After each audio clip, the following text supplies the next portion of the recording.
عم نطلق اليوم لقاؤنا التثقيفي الخامس المنظم من قبل الجمعية اللبنانية الطبية العالمية بالتعاون مع الجمعية اللبنانية لأطباء القلب. يسرني ويشرفني أن أقدم الدكتور شرف أبو شرف نقيب أطباء لبنان في بيروت لافتتاح هذا اللقاء الخامس. دكتور شرف، الكلام لحضراتكم. بداية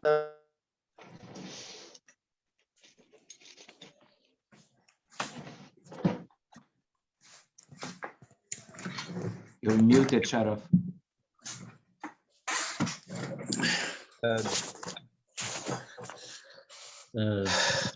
دكتور شرف هلا أحسن يمكن؟ ايه هلا عم نسمع يا دكتور شرف، تفضل.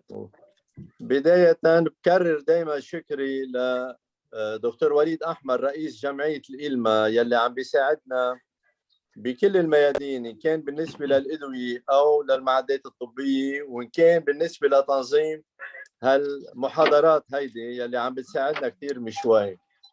وبشكر كمان دكتور جوزيف بخاش أمين سر لجنة التثقيف الطبي المستمر CME، دكتورة كلود سمعان يلي هي معنا اليوم رئيسة الجمعية اللبنانية لأطباء القلب، لأنه نظموا لنا هالمحاضرات هاي، واجتماعنا حول آخر تطورات ومستجدات أمراض القلب بيساعدنا كثير وبيساعد كثير من الأطباء اللبنانيين على إنه يضلوا بهالظروف الصعبة اللي عم بيمر فيها لبنان اقتصاديا واجتماعيا وعلميا على مستوى مقبول.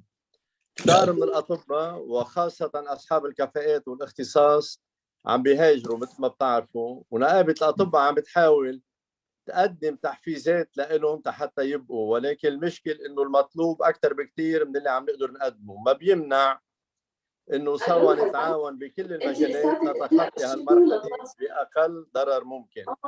أنا بس بستغل شوي تقول كم نقطة عملناهم.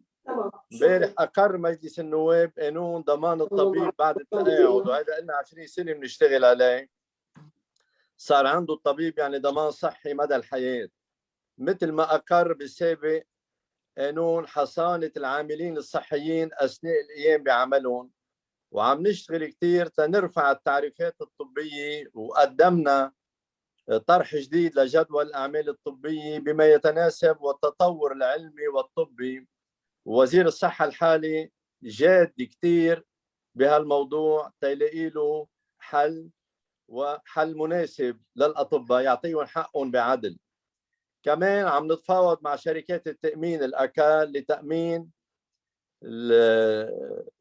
كل اللي هن بحاجة له فيما يتعلق بالتعريفات ومعاملة الأطباء والمستشفيات بالمثل،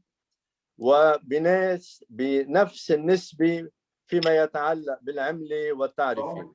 مثل ما شايفين يعني همومنا صارت معيشية، عم نعمل مع كل الجهات حتى مع المصارف. عم نجتمع كنقبة مهن حرة بنقابة محامين، وشكلنا لجان لمتابعة قضية الحفاظ على حقوق المودعين والتفاوض مع IFM صندوق النقد الدولي حرصا على صناديقنا. المشكل كلكم تعرفوه، دولة مفلسة، الناس مفلسة، ونحن صرنا على الطريق، مع انه البلد كبلد لبنان منه مفلس. لبنان غني بأرضه ببحره بمناخه بشعبه بمغتربينه، ولكن مع الأسف نظام سياسي أدى إلى إفلاس سياسي ومالي وقضائي في غياب المحاسبة. رغم ذلك بلبنان في طاقات كبيرة مثل يلي معنا الليلة تعطينا أمل لبناء مستقبل أفضل والعودة بلبنان إلى مستشفى الشرق. سوا أنا أكيد إنه قادرين ننهض ببلدنا علميا اجتماعيا اقتصاديا وأخلاقيا، وبتأمل خلال فرصة منا بعيدة نرجع ناخد الدور اللي لبنان عم يلعبه، لبنان مستشفى الشرق. وبشكركم مجددا. بروفيسور شرف، بدي اتشكرك انا على هذه المداخله، وخاصة على كل الجهود اللي عم بتقوم فيها مع مجلس النقابة الكريم بدعم كل المشاريع التثقيفية والتعليمية العلمية الطبية اللي هي السبيل الوحيد اللي بيخول الأطباء إنه تواكب التطور العلمي وإنه نحافظ كلنا على المستوى الطبي بلبنان اللي تعودنا إنه يكون عالي ورفيع. And now I have the great pleasure to introduce my friend Dr. Walid Ahmar. For those who don't know him already, Dr. Ahmar is cardiologist. He is based in Melbourne, Australia, and he is the president of the International Lebanese Medical Association. Dr. Ahmar has supported us, and he is always investing his time to make this project of education webinars being successful. Dr. Ahmar, the floor is yours. Thank you, Yusuf. Thank you for your kind words. I welcome good evening, good afternoon, and good morning. And on behalf of the International Lebanese Medical Association, I want to welcome all our Lebanese physicians, health professionals, and students, both within Lebanon and throughout the world, to this joint educational webinar with the Lebanese Order of Physicians on updates and innovations in cardiology. Our collaboration with the Lebanese Order of Physicians in these educational webinar series is important. We are partnering with our Lebanese colleagues to advance our knowledge base and to establish collaborative medical partnerships, including in education and research. ILMA wants to bring the best of the international world of medicine to Lebanon. Cardiology is important. And yes, I may be biased as a cardiologist, but I am so proud to have this world-class caliber of distinguished speakers tonight. It is important as physicians that we enhance our knowledge base, not only for our continued development as physicians, but also in delivering the best level of care to our patients. We can all learn from each other in multiple ways. I want to thank the President of the Lebanese Order of Physicians, Dr. Sharaf Abi Sharaf, for all his wonderful efforts in supporting this educational webinar collaboration. My co-organizer, Dr. Yusuf Bakhosh, and the ILMA LOP Education Committee for working together in all our educational webinars to date. I want to thank my co-moderator, Dr. Claude Samon, the President of the Lebanese Society of Cardiology, for assisting me in bringing tonight's meeting to fruition. I hope you all learn and gain wonderful knowledge from tonight's educational webinar on cardiology. Thank you, Yusuf. كانت محاضرة nice. Thank you, Dr. Ahmar, for your kind words. أما الآن وبالنيابة عن لجنة التثقيف الطبي المستمر في نقابة أطباء لبنان في بيروت عم نطلق اللقاء الخامس التثقيفي بالتعاون مع الجمعية اللبنانية لأطباء القلب.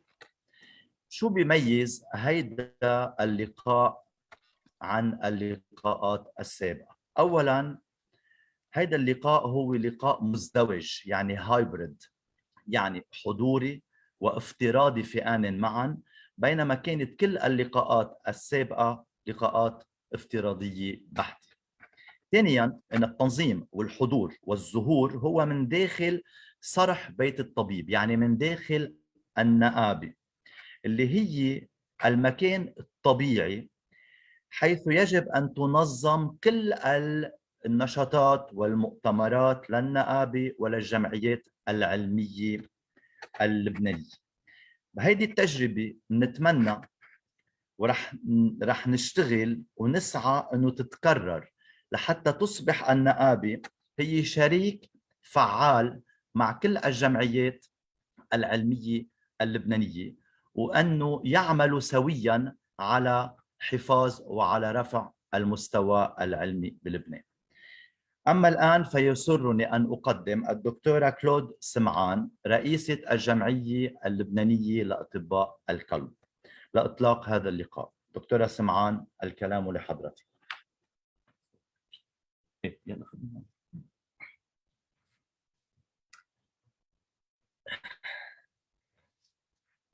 Hello, dear colleagues, dear friends.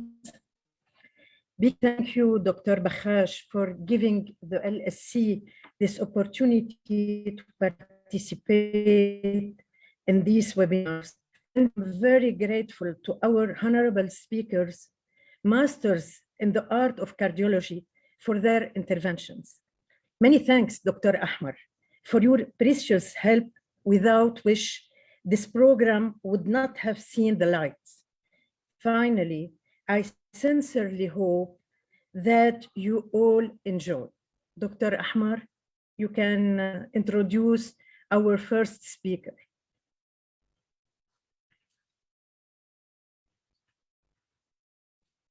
Thank you, Claude, for your kind words. It gives me great pleasure and honor to introduce Professor William Zerbi, who really does not need much to be introduced. But Professor William Zerbi is the Elkins Family Distinguished Chair in Cardiac Health. He is the chairman of the Department of Cardiology at the Houston Methodist DeBakey Heart and Vascular Center, and Professor of Medicine at Will Cornell Medical College and the Institute of Academic Medicine. He is a renowned leader in cardiology, echocardiography, and cardiac imaging. He has authored more than 300 original publications. He was the president of the American Society of Echocardiography in 2008 and president of the American College of Cardiology in 2012. He has served on its board of trustees from 2001 to 2015. He is involved internationally in cardiovascular health advocacy and health promotion. He has served on the board of the World Heart Federation in 2015 to 2014-2015, and co-chaired the Global Task Force for Cardiovascular Disease for the World Heart Federation. He currently serves as an associate editor for JACC Cardiovascular Imaging. He's a section editor for the Journal of the American College of Cardiology on Global Health, and is on the editorial board of Global Heart. Professor Zerbi, I thank you very much for being with us tonight and allow you to commence this webinar series. Thank you, Dr. Ahmar, and I hope you can hear me well. And thank you all really for organizing such a symposium and webinar. I think once I got the invitation from Walid, I did not think twice about being involved in it and helping our colleagues throughout the world, and particularly Lebanon, in difficult times. I do hope that we can see each other sometime soon. I know I'm a very big proponent of the Lebanese Cardiology Society, and congratulations on Dr. Saman on your presidency. And we stand here ready to help in any way, shape, or form to keep the exchange of knowledge and help in many other ways that we can help our Lebanese colleagues and the Lebanese people. So thank you again, and congratulations also for Dr. Abu Sharaf, Dr. Ahmar, Dr. Bakhash, and Dr. Saman. And the topic that we chose for you is really an update on COVID and the heart. And I think within the next 15-20 minutes, I will share some with you as to what is the latest on this evolving field. So let me make sure I can share my slides here. And please, Walid, let me know if you're seeing the slides. It's perfect. Are you seeing them? They're perfect, William. Thank you. Thank you very much. All right. First, at least since in this world of webinars, I wanted to introduce you to where I am right now. This is the Texas Medical Center in Houston, Texas, and we do hope to see you if you have the chance to travel this direction and host you and show you around and exchange. And this is our complex of Houston Methodist system, if you will, our research as well as clinical operations.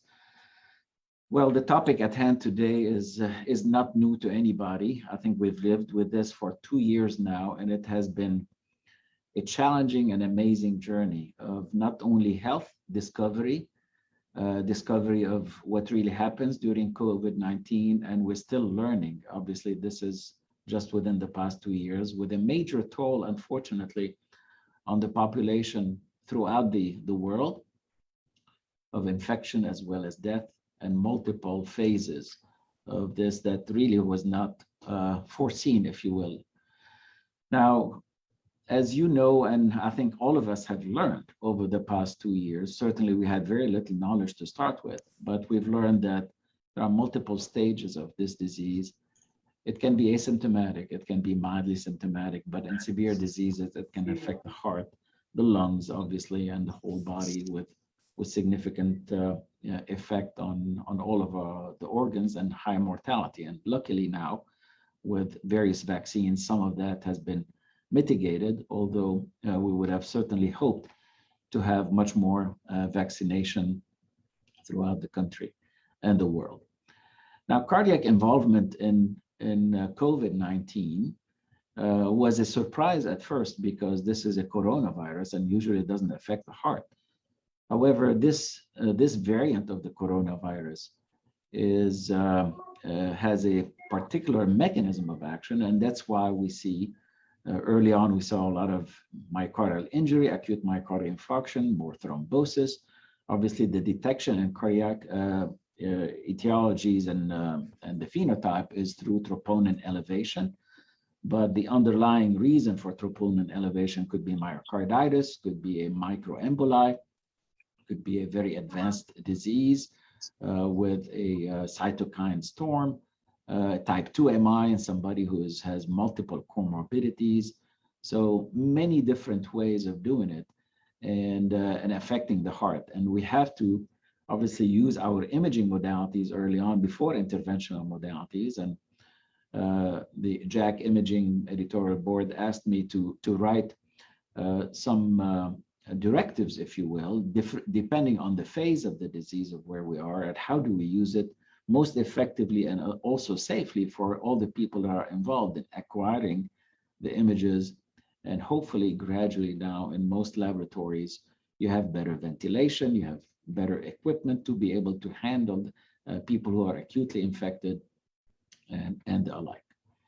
Now, as also you know that the mechanism of how does SARS-CoV-2 infect the host is usually through the ACE2 receptor, which is obviously present in many different organs, in the heart, in the vessels, endothelial vessels, and that's why you see much more incidence of affecting different organs, including the brain, fogginess, if you will, and the heart, as well as other organs. So more thrombosis that you see.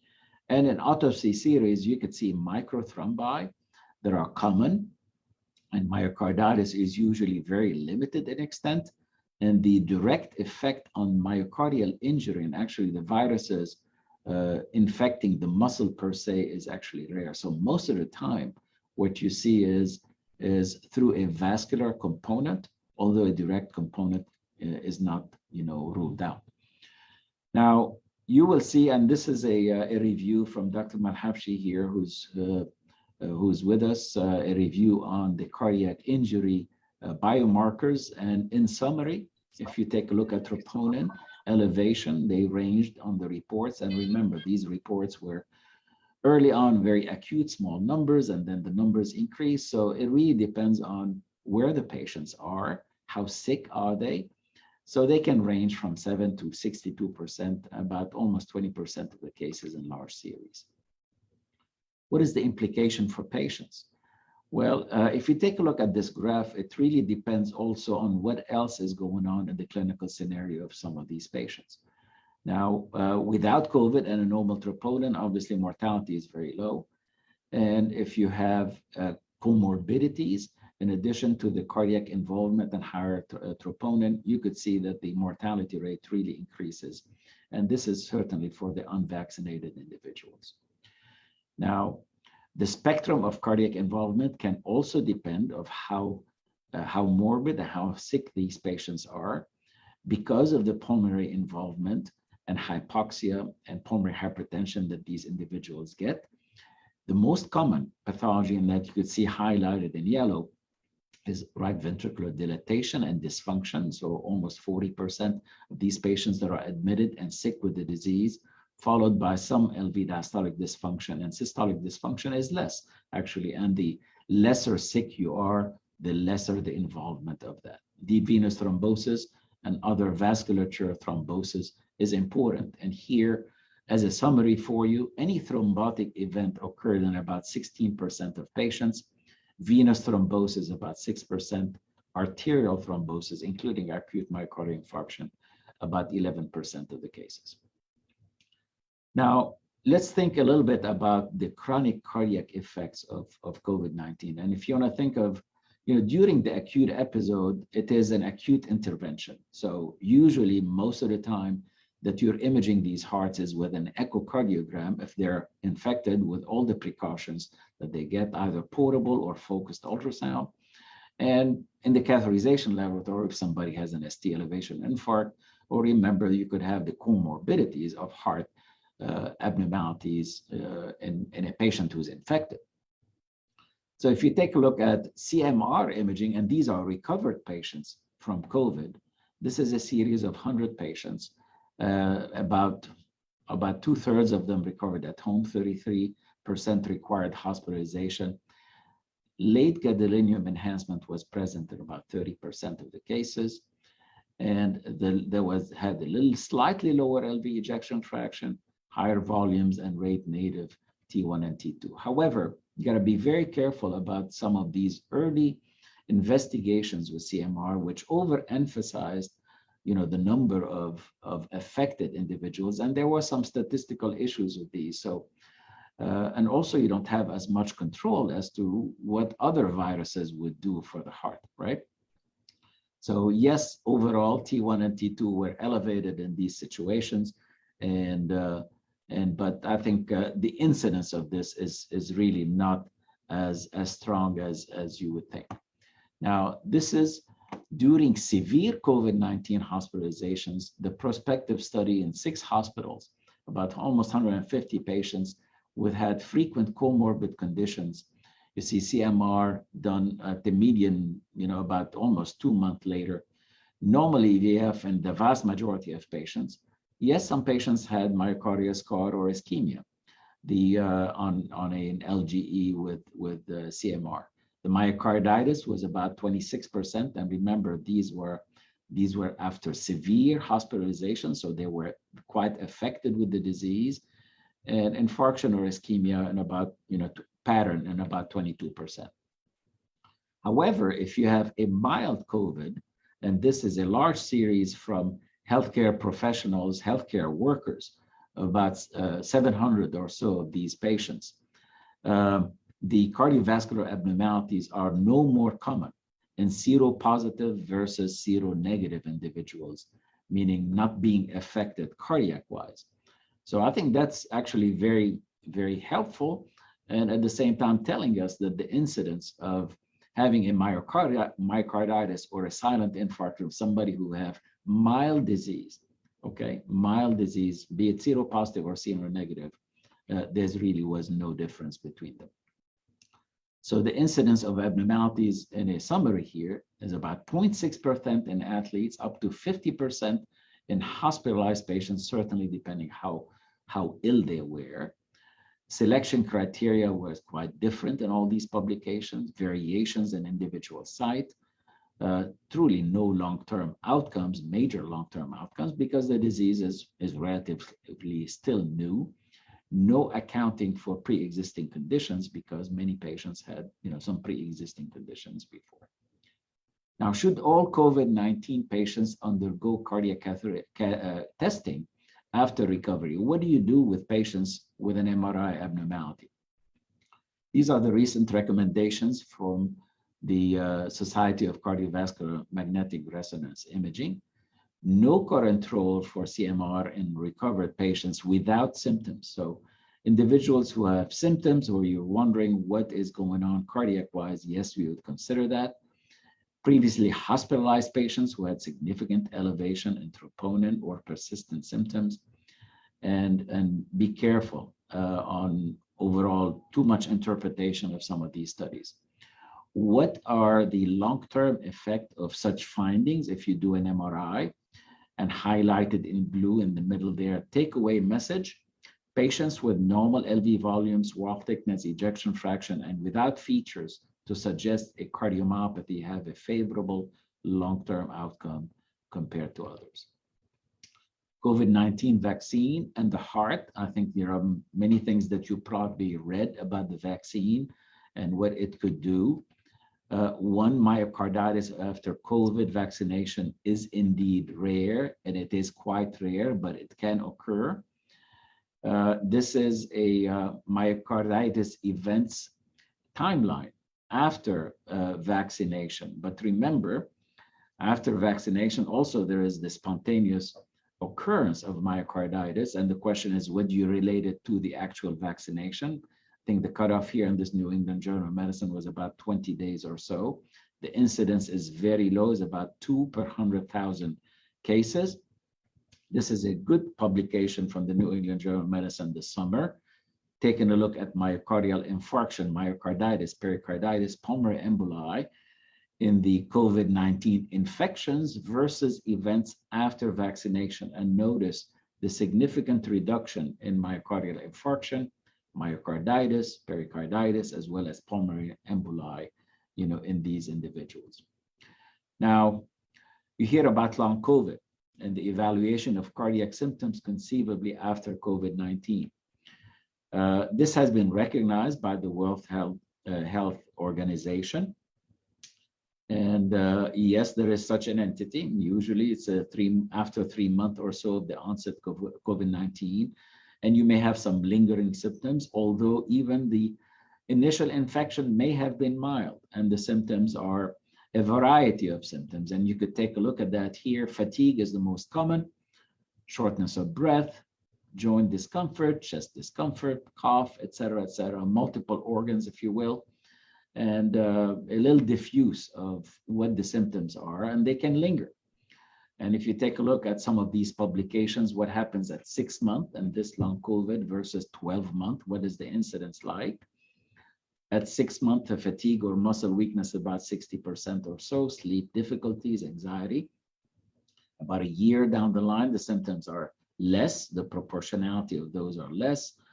88% are back to work, but there are some of them may linger for about a month or so. From a cardiovascular point of view, the rather non-specific chest pain, you may have some myocarditis and its effects, palpitations, heart rate that may be elevated, and they may persist up to 1 year. I wanted to share an interesting case here that we have not reported yet, but I wanted to share that with you. This is a 56-year-old female who's recovering from mild COVID. However, it's quite limited. Exercise testing, severely reduced VO2 at 50% of predicted. And her MRI stress testing is negative. There's no evidence of ischemia. And she's been studied extensively because of her limitations. And you could see her coronary angiogram, not very impressive. LGE is rather negative.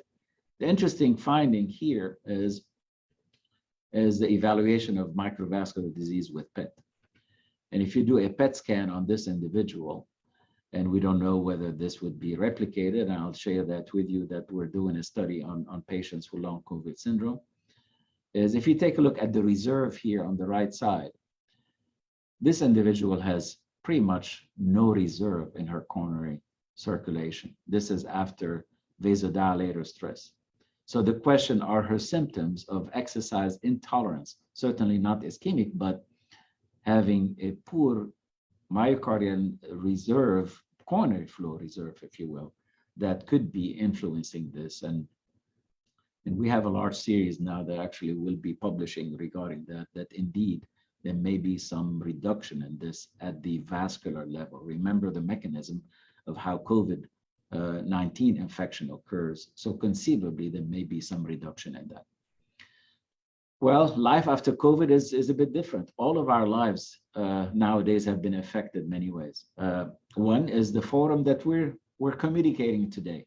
That was not as active before COVID. So certainly there have been some positive things from COVID, meaning interaction among, globalization of actually communication, if you will.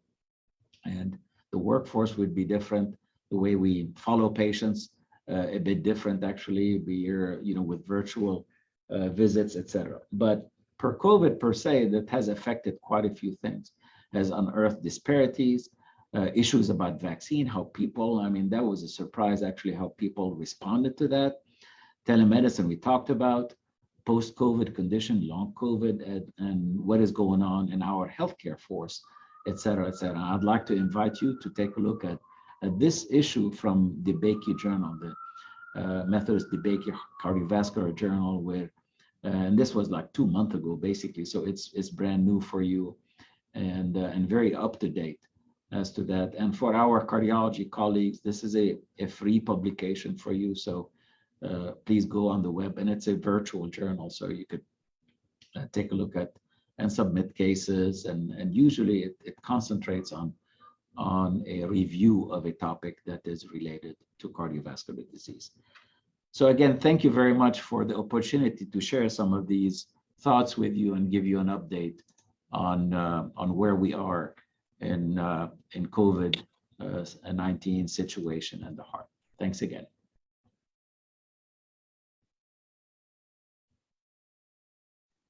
Thank you very much, William, for that excellent presentation. My co-moderator, Dr. Claude, will present the next speaker.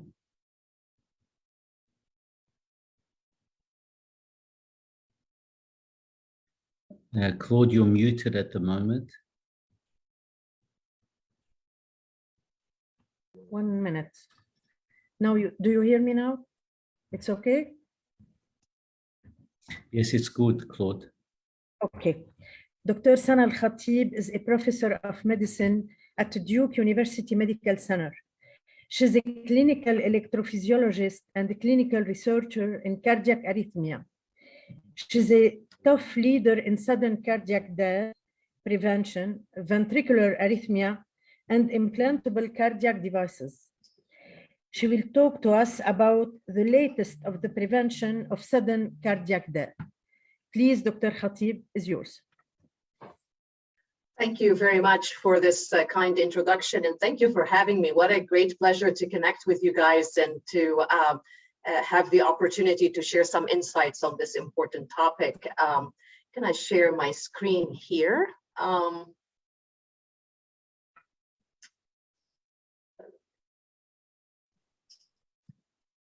So this is a topic that's near and dear to my heart. I actually have devoted almost my whole career to the study of sudden cardiac death and how to prevent it.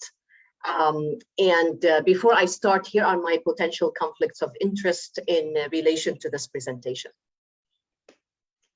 So I don't think I need to tell anyone in this audience about the major public health impact that sudden cardiac death has. It is indeed one of the largest causes of death in the world. It is the most common mode of death in the United States, where I've lived for the last 28 years, affecting close to 350,000 persons every year. And it is a known fact that sudden cardiac death affects every race, every sex, and socioeconomic group. And it is indeed the first manifestation of heart disease in about 50% of individuals. So that is a major concern, and for many people, a tragic event. And if you look at this figure here that shows you information about the epidemiology of sudden cardiac death, without a doubt, we have identified groups of patients who are at an increased risk of sudden cardiac death that you see below here. You know, these are people who survived a cardiac arrest or who have congestive heart failure with a low ejection fraction. But if you look to on your right, you see that the absolute number of sudden cardiac death events is highest in the general population, meaning in people who do not appear to be at an increased risk of sudden cardiac death. And so how do you identify those patients? People have devoted decades to the risk stratification of different patient populations for an increased risk of sudden cardiac death. And we still have a lot to learn and to do. And there are indeed many therapies that have been identified that reduce the risk of sudden cardiac death. And I really want to emphasize the importance of medications, beta blockers and, other medications that we treat patients who suffered NMI or who have congestive heart failure with. Really important to keep in mind. Looking at aldosterone antagonists, looking at ACE inhibitors or ARBs, so on and so forth. And now we have information about newer medications and how those not only help, heart failure, but they also reduce the risk of sudden cardiac death. And of course, we have the external defibrillator. We have the vest that you see here, which is also an external defibrillator that people wear. But much of the work that has been accomplished in this field is related to the implantable cardioverter defibrillator. And I really have focused a lot of my work on this therapy, and I'd like to devote the bulk of my presentation to that. I don't think I need to remind anybody that the implantable cardioverter defibrillator has been shown to improve survival. To your left, you see the main results of the MADE-2 trial that was published in 2002. So it's been 20 years since that trial was published. But really, it showed that the implantable defibrillator reduces the risk of all-cause mortality in survivors of NMI who have an ejection fraction of 30%, and that was, or less, and that was on top of medical therapy. And to your right, you see the main results of the sudden cardiac death in heart failure trial that was published in 2005, showing a significant 23% relative risk reduction in all-cause mortality with the implantable defibrillator in patients with heart failure due to ischemic or non-ischemic cardiomyopathy who were on good medical therapy and still had class 2 or 3 heart failure symptoms and an ejection fraction of 35% or less.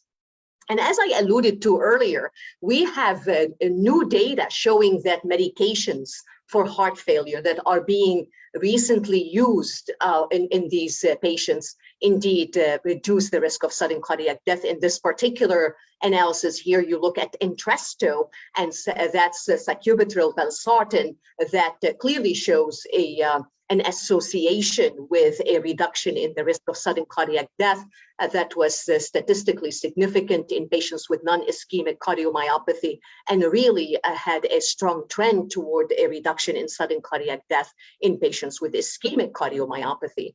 And more recently now, the SGLT2 inhibitors that have been shown to be beneficial in patients with heart failure, we're seeing the emergence of data that these medications actually reduce the risk of particular arrhythmias, cardiac arrest, sudden death as well. So big role for medical therapy here that should be emphasized. I indeed had the pleasure and privilege of co-chairing the AHA-ACC HRS guideline document for the prevention of sudden cardiac death. And in this document that was published in 2017, we really highlight the important role that medications play in terms of reducing the risk of sudden cardiac death in patients with heart failure. I don't need to read this. You can certainly refer to the document itself, but I just wanted to highlight the role of these medications. However, in relation to the implantable cardioverter defibrillator, we have an abundance of recommendations in this guideline document related to secondary prevention of sudden cardiac death. And so those are people who suffered cardiac arrest or who have had sustained ventricular arrhythmia. So what do you do in those patients? Obviously, in the absence of a reversible cause, those patients should be considered for an implantable cardioverter defibrillator, and this should be recommended to those patients. And of course, we have primary prevention indications for the implantable cardioverter defibrillator, and in the guideline document that is structured based on different disease states, we have different recommendations related to the implantable defibrillator in relation to secondary prevention as well as primary prevention, I can tell you in the United States, the vast majority of recipients of the implantable cardioverter defibrillator are patients with heart failure who receive the implantable defibrillator for the prevention of sudden cardiac death, but who have not had an event, had not had cardiac arrest or ventricular arrhythmia. I do want to highlight some of the contributions that our team has made to this important field. First of all, we actually focused on understanding the outcomes of the implantable defibrillator in clinical practice, because it's great to see these randomized clinical trial data showing benefit from implantable defibrillators, but do those results extrapolate to the average patient that we see in clinical practice? We also did several analyses looking at the utilization of therapies in general, but mostly focused on the implantable cardioverter defibrillator that are effective at preventing sudden cardiac death, to see are these being appropriately utilized in different patient groups, and then finally determining the role of the ICD outside of randomized clinical trials, and really in important subgroups of patients who were either not included or not well represented in clinical trials. And so very quickly, this particular analysis was published in JAMA, where we compared the characteristics and outcomes of patients receiving an ICD in clinical practice with those of patients who were included in the clinical trials. And indeed, we were able to show that the survival of patients receiving the ICD in clinical practice for a MADIT2 indication, for a SCEDHEFT type of indication, had similar survival to patients who received an ICD in the trials, and these patients had better survival than patients who were randomized to medical therapy in the trials. And again, those results were consistent when we looked at MADIT2 versus SCEDHEFT indications. With regard to utilization of therapies that have been shown to be effective at preventing sudden cardiac death, as I said, we actually have published several papers looking at that have shown significant underutilization of the implantable cardioverter defibrillator in patients who are eligible for this therapy based on heart failure. And we have shown some significant sex and race disparities in the use of the ICD. And that type of research has prompted us to really look for reasons as to why this is the case. And when we took another look at least at the AHA Get With The Guidelines heart failure database, we saw that there have been some improvements, but we still have ways to go. And then in terms of, these are all publications related to the same topic, but in the interest of time, I'm going to move on to talk about the role of the ICD outside of randomized clinical trials in important groups that were not included or not well represented in the clinical trials. Again, I don't have enough time to show these results, but just to kind of show you that we looked at patients with an ejection fraction that was kind of borderline low in terms of what criteria were used in the clinical trials. So as I mentioned earlier, the cutoff for the ejection fraction that was used in clinical trials was either 30 or 35%. The guidelines that I referred to really reflect these cutoffs, so to speak. But then what about those patients who have like 30 to 35% EF? Do they benefit? And we showed that yes, the ICD was associated with improved survival in a JAMA publication. And then looking at women, looking at racial and ethnic minorities, looking at older patients and patients with significant comorbidities.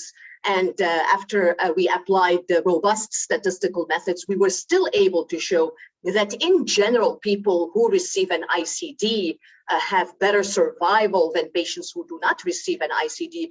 The only subgroup in which this was not the case was patients with end-stage renal disease on dialysis. What about patients with non-ischemic cardiomyopathy? I do want to highlight that in our guideline document, we mentioned that in patients with non-ischemic cardiomyopathy who have class 2 or 3 heart failure symptoms, EF of 35% or less, despite good medical therapy, an ICD is recommended. Obviously, we want to make sure that the patient has a meaningful survival of greater than 1 year. And why am I highlighting this recommendation? I am doing so given the results of the Danish trial. The Danish was published in September of 2016 and was conducted exclusively in patients with non-ischemic cardiomyopathy, where patients were randomized to receive an ICD versus no ICD and showed no survival benefit from the ICD. However, I do want to point out that there were some important nuances of the trial. First of all, it was the first clinical trial of ICDs that required that patients have an elevated NT-proBNP to be considered for enrollment in the trial. And this could have indeed biased the results toward an increased risk of heart failure deaths rather than death due to sudden cardiac death. But the other important aspect is that in patients who are eligible for cardiac resynchronization therapy, and that's when we place an LV lead in addition to the right ventricular and right atrial lead, they actually allowed implantation of a CRT device, such that if patients were randomized to the medical therapy arm and they were eligible for a CRT, they received a CRT-P device. And if they were randomized to the ICD arm, they received a CRT-D device. And you'll see here actually that the majority of patients were in that category. So in my view, Danish was more a comparison of CRT-P versus CRT-D than medical therapy versus ICD. And in fact, at that time when the Danish trial was published, many of us, our group included, conducted meta-analyses looking at whether the ICD reduces mortality, and we were still able to show that the ICD significantly reduced mortality. The relative risk reduction in all-cause mortality was 25%, and that's why we really did not change that recommendation in the guideline that those patients still need to be counseled about an ICD. And in fact, we were very pleased to see the results of the Danish when they did a subgroup analysis looking at age and found indeed that the ICD reduced all-cause mortality. Younger, but that was not the case in older patients. And so what about imaging? Going back to the great talk that was given by Dr. Zogby, one thing to point out is that in our guideline document, we highlight the importance of cardiac MRI in patients with suspected non-ischemic cardiomyopathy as a modality to risk stratify patients for sudden cardiac death. And we gave this a class 2A recommendation. So something to keep in mind. So in terms of the biggest focus in this field now, it's really on trying to improve the outcomes of patients with an ICD. And we have been able to accomplish that in relation to remote monitoring of devices, in terms of really putting forward therapies and interventions that reduce the risk of sudden cardiac death. And I'm not sure who's actually playing with my slides here, but I can just maybe summarize really new interventions to reduce the risk of ICD shocks, new therapies to reduce the risk of infection. We now have newer types of ICDs that we can use, including the subcutaneous ICD. And so to summarize, we really have seen great improvement and progress being made in this field in relation to ICDs and improving outcomes of patients receiving this therapy. And we're still now focusing on improving risk stratification for sudden cardiac death. Thank you very much for your attention. Thank you, ma'am. I love you.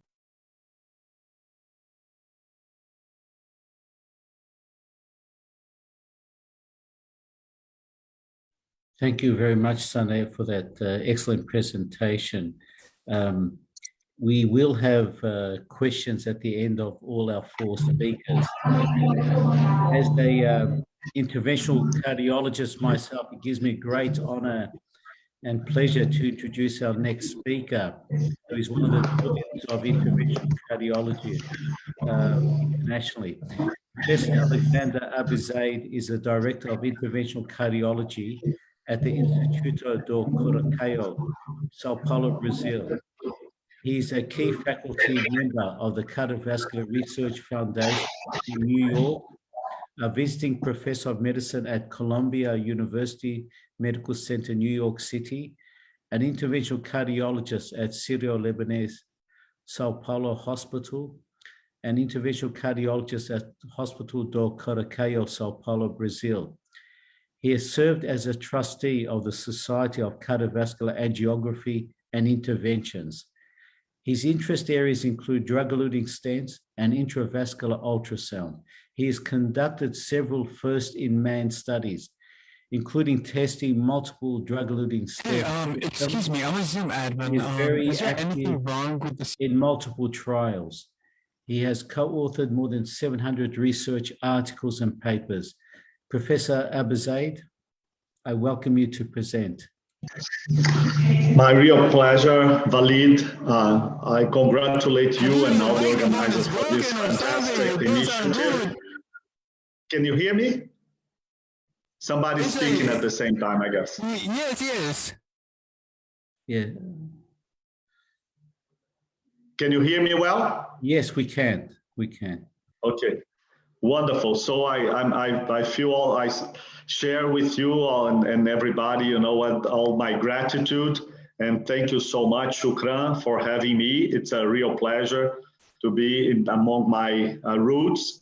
As you know, my grandfather was born in Lebanon, and I have a great attachment to all my Lebanese friends.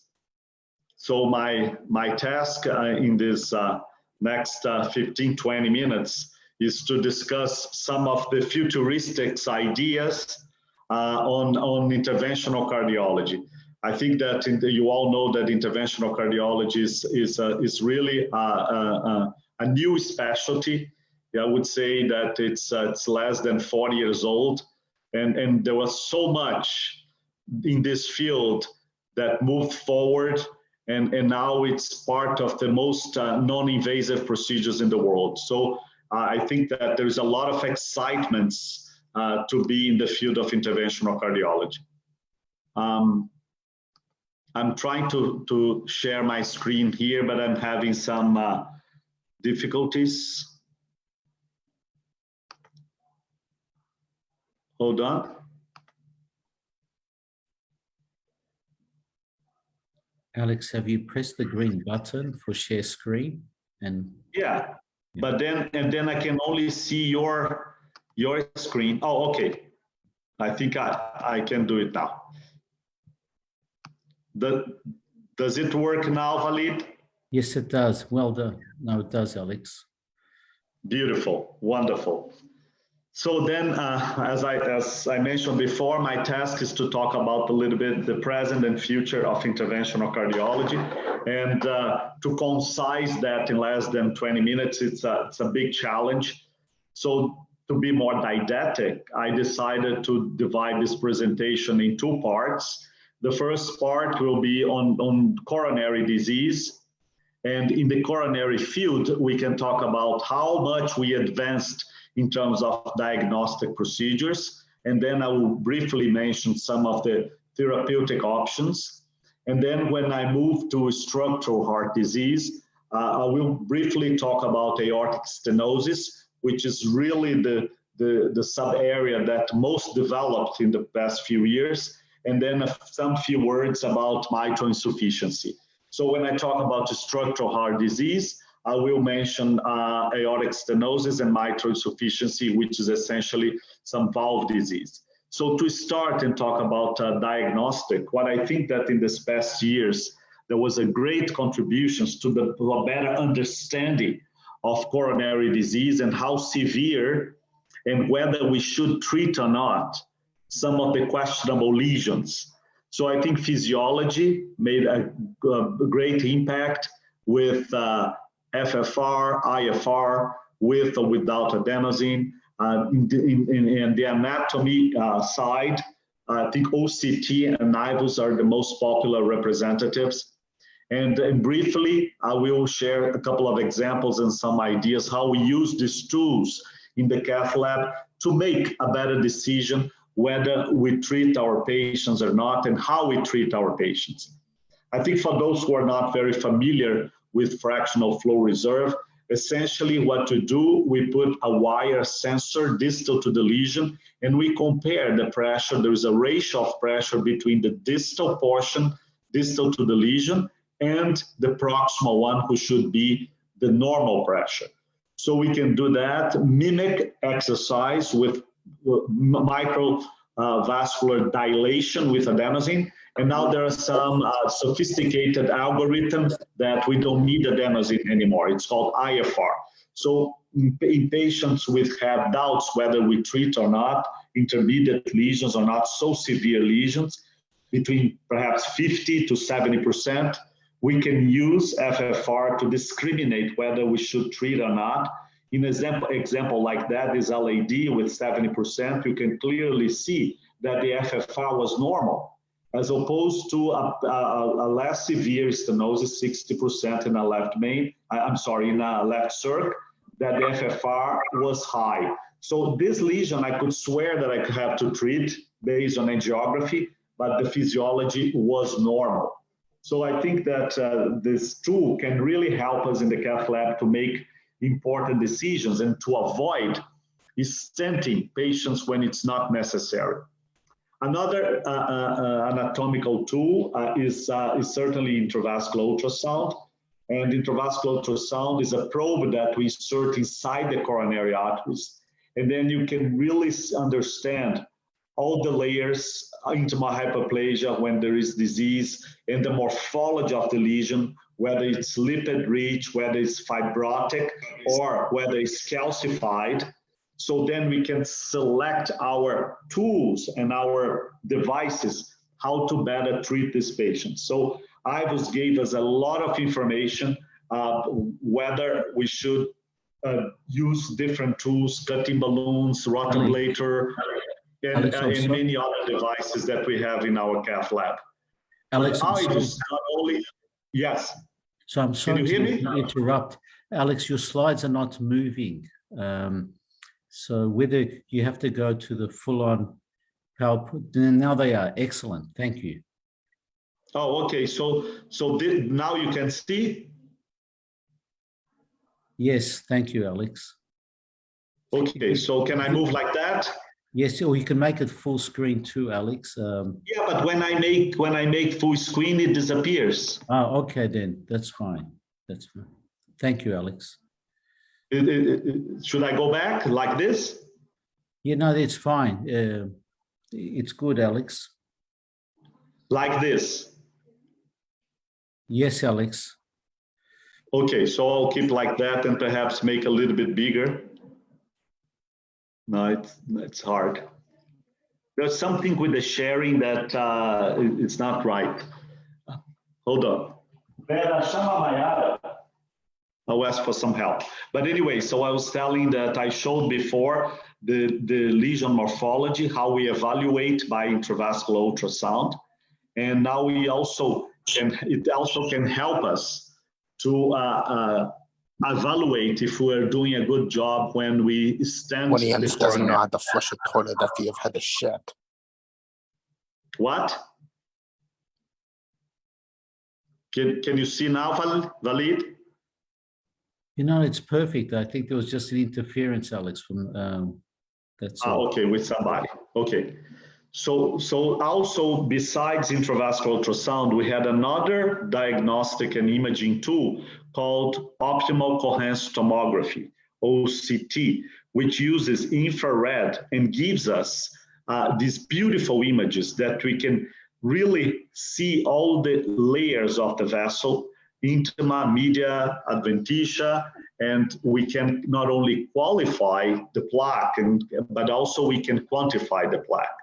So this is a perfect example that how we discriminate the different lesion morphologies with OCT, whether the lesion is fibrotic, fibrocalcific. You see this calcium nodule here, and then also how rich in terms of lipid is this lesion.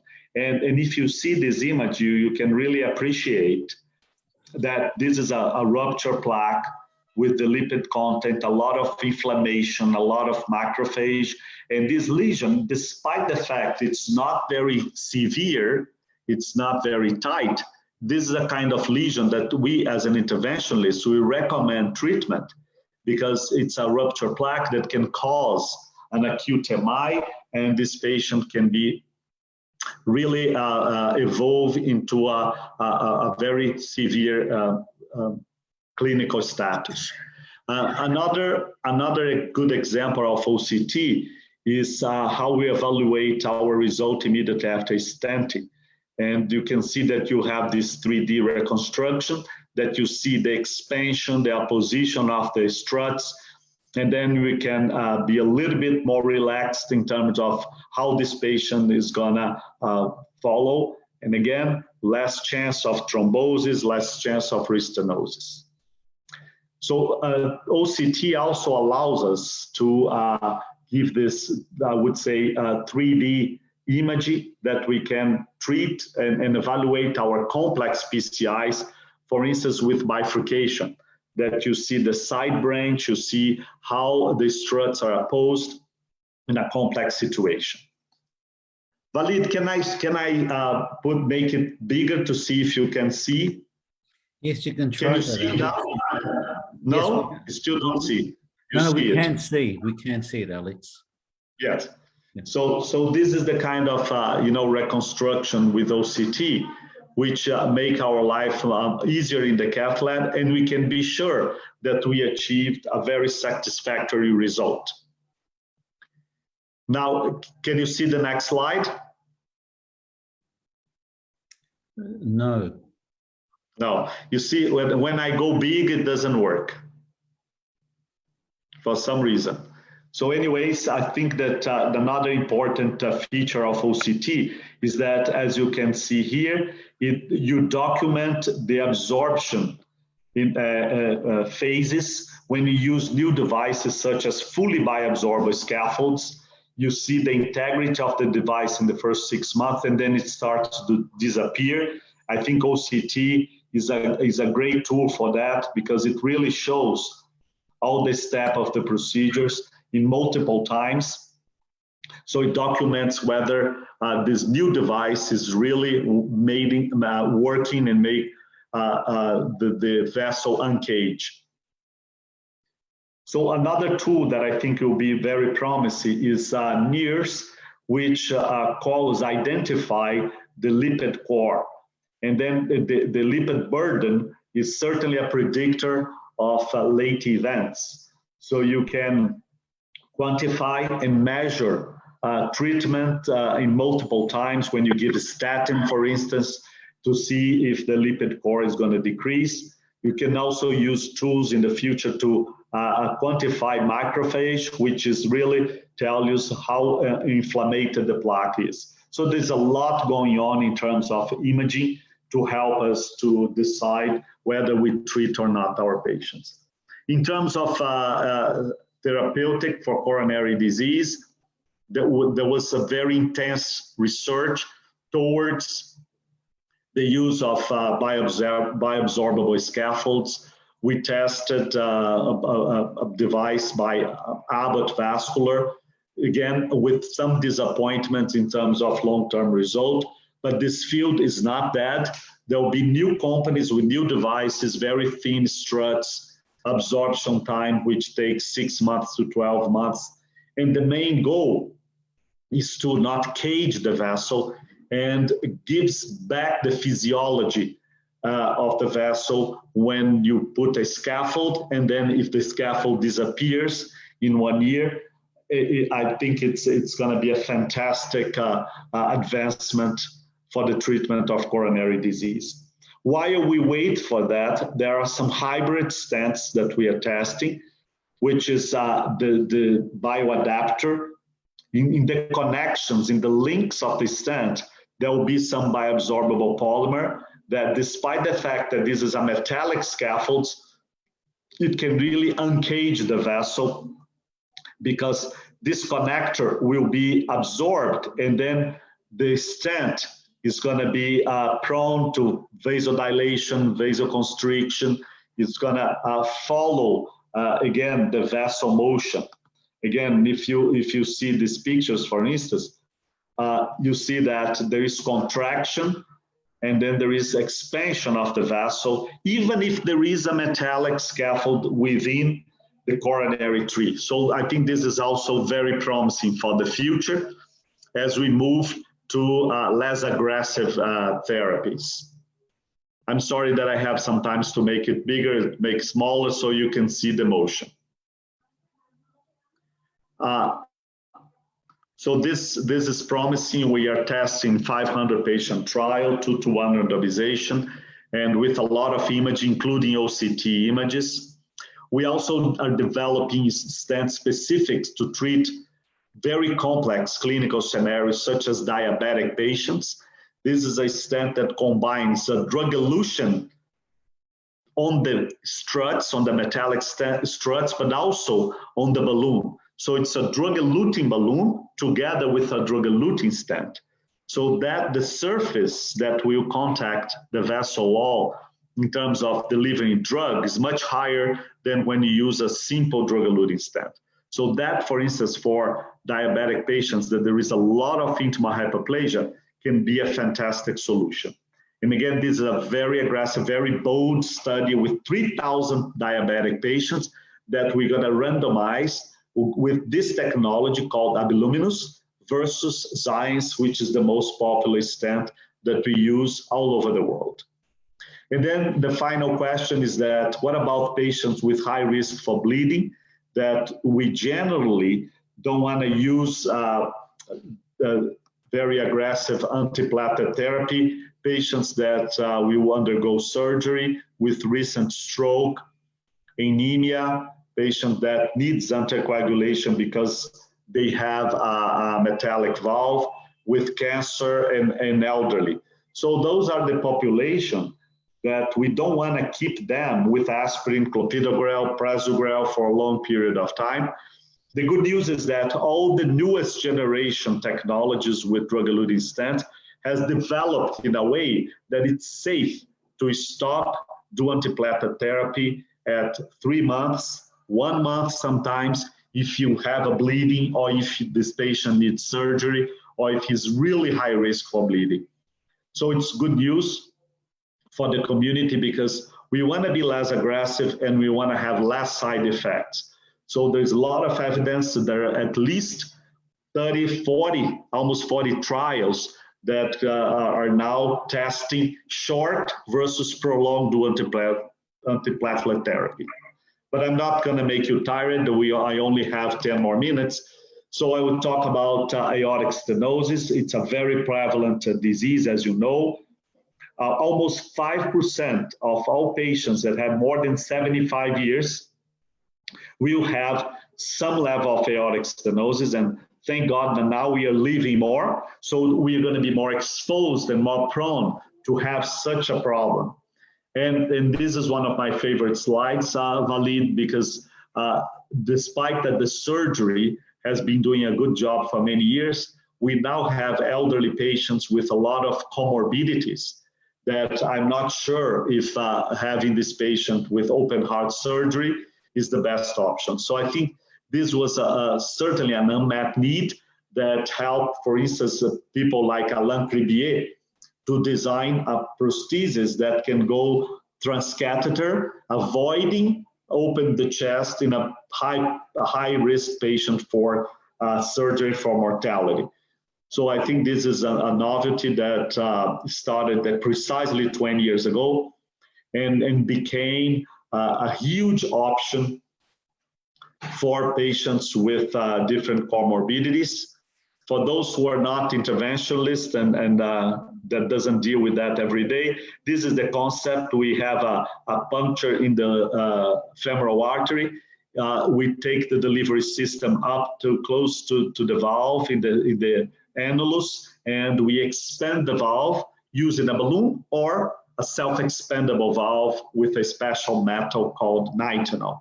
So this is the principle of TAVR, if you will, or TAVI, which is transaortic valve implantation.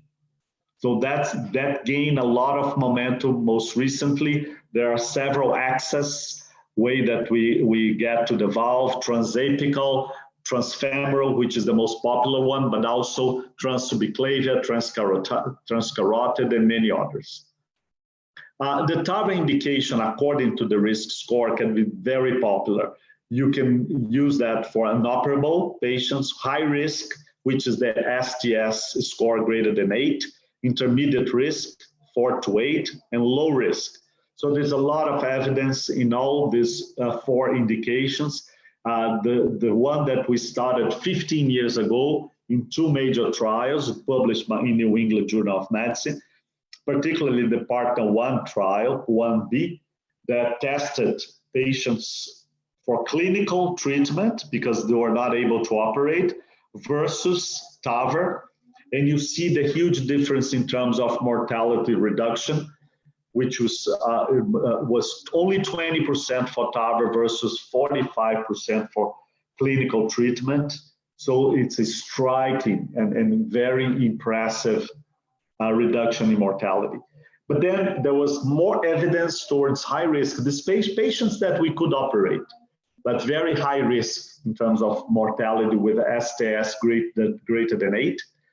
Those are the 2 most important trials, the US core valve pivotal trial and Partner 1A, and both showed at least non-inferiority against surgery. Oh, well, if you have a non-inferiority against surgery, for instance, for mortality and in stroke, why not use the less invasive technique, which is certainly TAVR?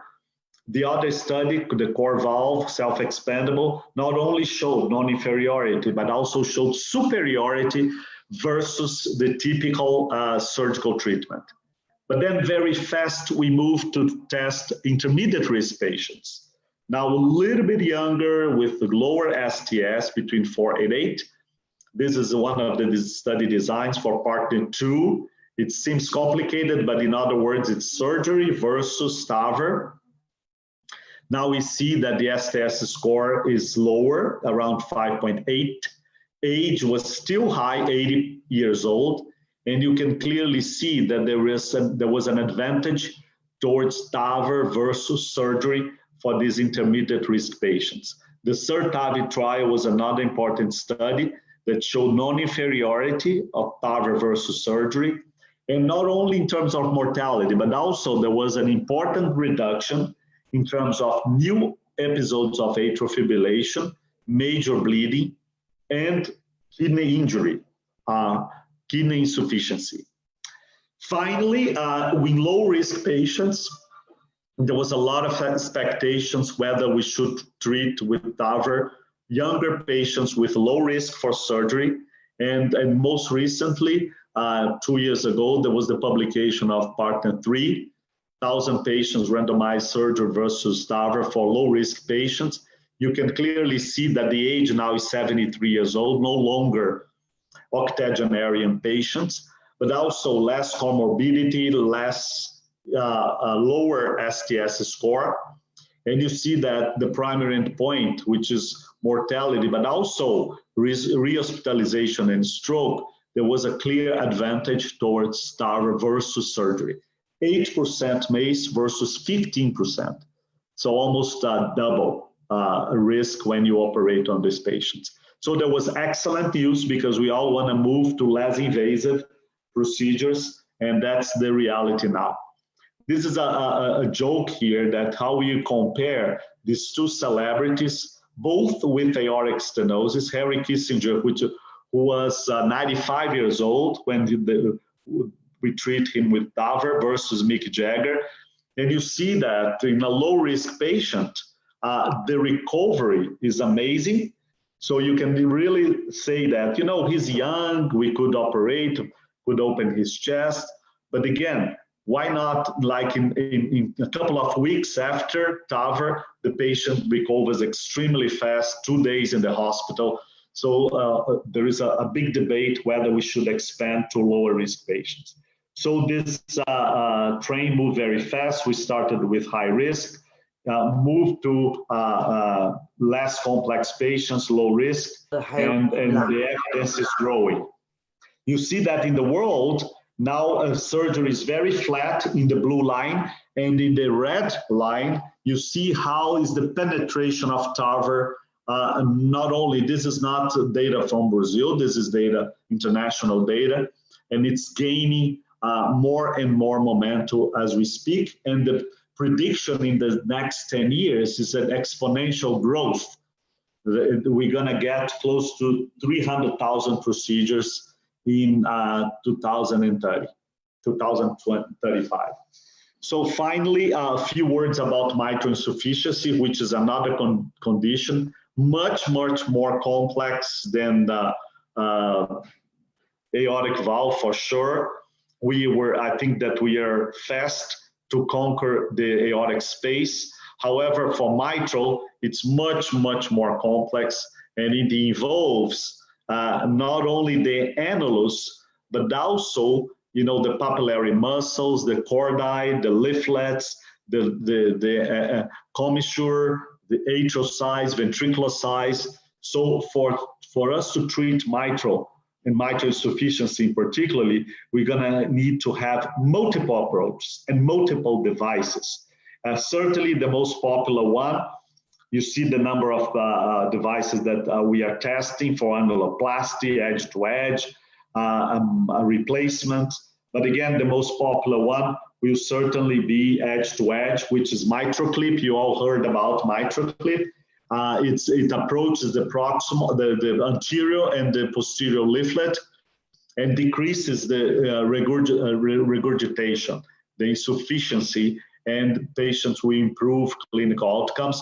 There's a big trial called COAPT that showed also reduction in mortality when we do such a procedure. It's not perhaps the most definitive procedure, but it alleviates some important symptoms in patients with heart failure.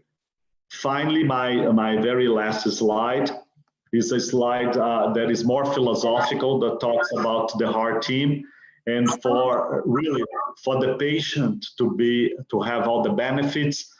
There is a multiple professional people that needs to be involved: the surgeon, the interventionalist, the imaging specialist, anesthesiologist, the clinical cardiologist, the nurses, and everybody in the prowl of the patient. So I thank you so much for the opportunity. I'll be happy to answer to any questions, and sorry about the transmission.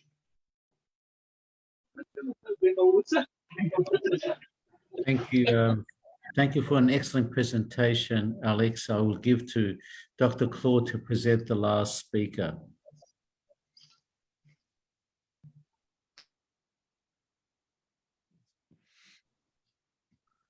Claude, would you like to introduce Dr. Jarks?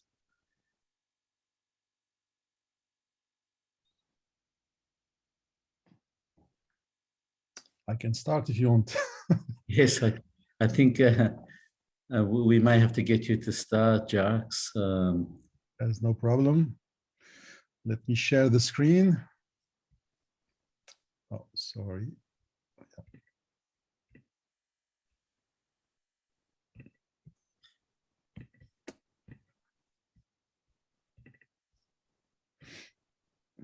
Can you see the presentation? No, we can. You can see it? I can, yes. Okay. We can see it. Thank you. So thank you for your invitation to this webinar. It's really a great honor for me and a great pleasure to participate to this webinar with compatriots and colleagues from all over the world.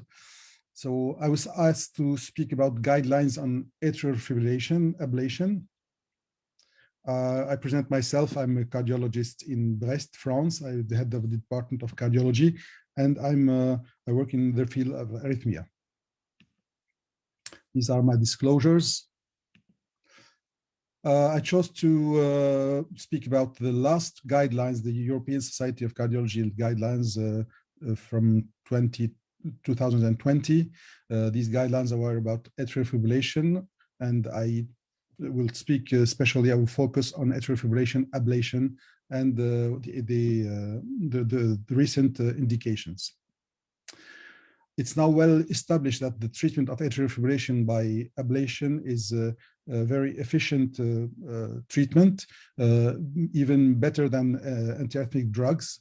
It prevents recurrences in about 80% of the patients with the atrial fibrillation, paroxysmal atrial fibrillation, and between 60 and 70% of patients with persistent atrial fibrillation.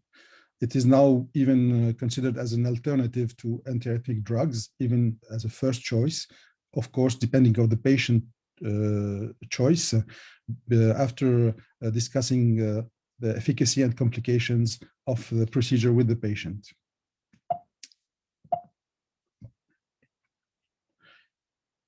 The indications of ablation are depend, of course, of the symptoms of the patient. It has to be a symptomatic patient, either with a paroxysmal atrial fibrillation, a persistent atrial fibrillation without major risk factors, persistent atrial fibrillation with major risk factors, that we know that these, when there are some risk factors, recurrences are usually higher, and paroxysmal atrial fibrillation or persistent with heart failure. And we know that in this case, ablation is a good indication. In all cases, you should consider patient choice, and you have the choice of using antiarrhythmic drugs or catheter ablation. You see that only when you have heart failure, ablation is considered as a first choice. In the other cases, it will be in case of non-efficacy of antiarrhythmic drugs. But we'll see later that depending of new papers, new manuscripts, new works, it is also a first choice, a possible first choice treatment before using antiarrhythmic drugs. Before doing the procedure, you should ask, you should see if there's any risk factor for poor outcome for recurrences. What are the risk factors for atrial fibrillation recurrence? These are the major ones, but I would like to insist on obesity, alcohol, and apnea, obstructive sleep apnea. These are three factors that are known to worsen the outcome of the patient after ablation. And when you have sometimes patients with high obesity, very high obesity, maybe you should first do a contract with the patient to have him lose some weight, at least 10% of weight loss before performing the procedure. Of course, alcohol should be stopped by the patient, and apnea should be treated.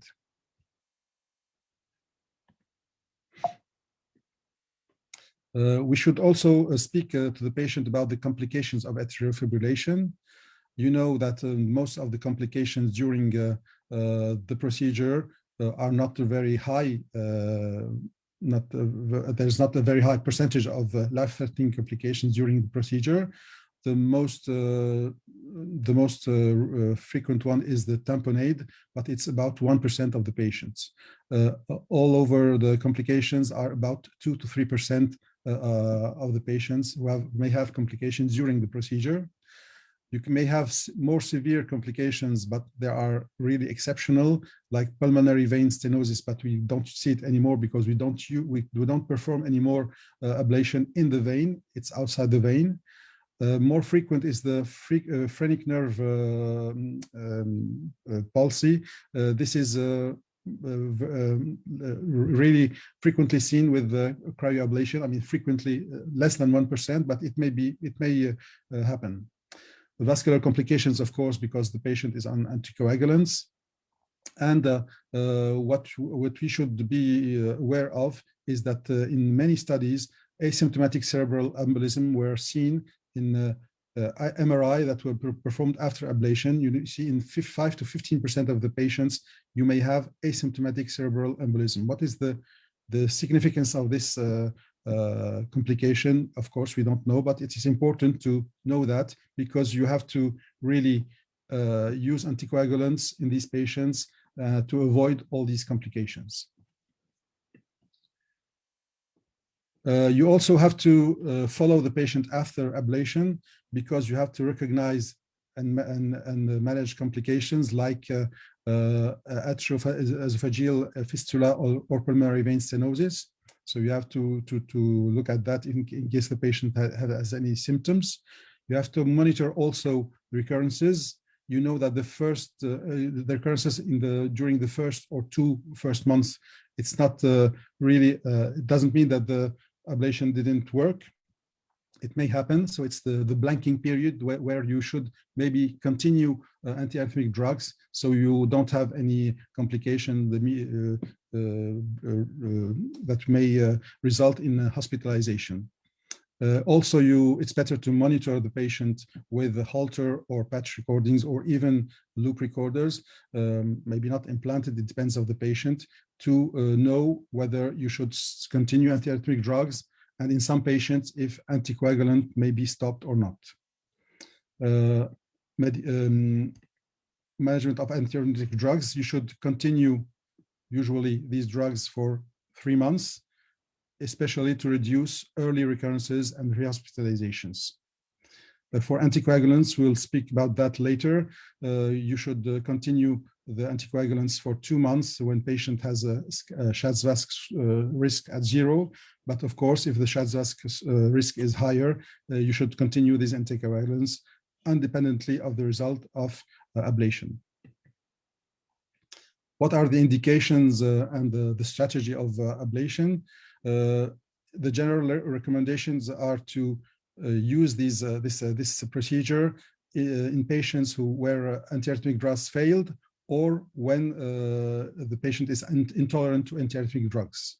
The indications are paroxysmal atrial fibrillation, persistent, or but when we speak about the persistent atrial fibrillation, it should not be a long-term atrial fibrillation persistent one, because we know that the results are lower when the persistence is higher than 1 year. We can, of course, it depends on the patient, but we know that the results are worse when the atrial fibrillation is persistent for more than 1 year. It may be a first-line therapy in these patients also, but the level of indication is lower than class 1. It's rather class 2 indication. It may be a good indication in paroxysmal atrial fibrillation episodes when the patient doesn't want to take medication, of course. It may be also considered in patients who have the tachybrady syndrome to avoid a pacemaker. It may be a first-line treatment before using a pacemaker in these patients. And of course, in patients with tachycardia cardiomyopathy, this is a very good indication, a class 1 indication to avoid cardiomyopathy and to have a better outcome of the patient. And when you have heart failure anyhow, this is also a good indication to reduce, to improve the survival of the patient. What type of technique we should use? We know that isolating completely pulmonary veins is the base of the treatment. This is what will be done in paroxysmal atrial fibrillation. When you have persistent atrial fibrillation, you have other lesions that may be, of course, performed, but there are no studies showing a higher outcome in these patients. It's really the isolation of pulmonary veins that is the base of the treatment. Of course, if the patient has also atrial flutter, you should also perform CTI ablation. So other lesions are not, you can perform all these lesions, but there's no real recommendation, real guideline for the moment to use one or another type of procedure. Should we use cryoablation or radiofrequency ablation? We know that the results are the same in both cases. We know that the procedure is slightly shorter with the cryoablation, but there is a longer fluoroscopy. Actually, when you are really trained for ablation, you can do the ablation as isolate the veins with the radio frequency as short within as short time as cryoablation. So it really depends of operator preference and the center experience. In the other cases, then paroxysmal atrial fibrillation, so in persistent or long-standing persistent atrial fibrillation, you may discuss other lesions, linear lesions in the atria, isolation of left atrial appendage, superior vena cava, fractionated electrocardiograms. But here also, every center has its own experience, and we still waiting to know what is the best procedure to do in these patients. It's really important to recommend to obese patients to lose weight. This is really important because you may do as well as a high number of procedures without having a good result. You have to control strictly all risk factors to avoid the triggers, and I insist on alcohol also in this case, in this disease. You know that there is also surgical or hybrid ablation. Surgical ablation is recommended when a patient will undergo surgery. This may be done in some surgery centers, but you know that now there are new procedures that are discussed, hybrid surgical ablation, when the atrial fibrillation was not efficient in this patient. You may discuss surgical and endocavitary ablation with the surgeon. This procedure is in development and may be interesting in the patients who have a really failed ablation and who failed with the antiarrhythmic drugs. But it's for the moment, it's a class 2A, class 2B indication. Stroke prevention is important. It's important before the procedure, during the procedure, and after the procedure. So it's better to use anticoagulants or at least 3 weeks before ablation. In case the patient doesn't take anticoagulants, you should perform transesophageal echo to exclude, of course, thrombus in the left atrium. During the procedure, is now well recognized that it's better not to interrupt anticoagulants. And after ablation, at least 2 months when patients had a SCAD-VAS score of 0, and beyond the 2 months in the other patients. And it's better not to stop anticoagulants in these patients when they have a high score of stroke, of risk of stroke. It's important to recommend not interrupting anticoagulant drugs, because the procedure itself may bring clots into the left atrium, and it's better not to stop anticoagulants. So to conclude, you can see that now ablation is part of the treatment of the patient. It's really depending on the patient choice. But before you should treat risk factors, comorbidities, and discuss with the patient if he prefers antiarrhythmic drugs as the first line or catheter ablation. You've seen that in paroxysmal atrial fibrillation, the results are really high. In persistent atrial fibrillation, the results are less efficient. And you should always discuss the procedure with the patient to know what are his priorities, and to explain the complications and what is the result of the procedure. Thank you. Thank you, Jacques, for an excellent presentation and overview of atrial fibrillation. I think we may have lost contact with our colleagues in Lebanon with Dr. Claude. A certain issue with what we call electricity, or non-existence of it at the moment, which unfortunately is plaguing the country. I now open to all our participants for questions, to ask any of our excellent four speakers any questions they wish to ask. I would like to open it with Alex. With the structural heart disease, Alex, where do you think, with regards to mitral incompetence, where that will be moving towards?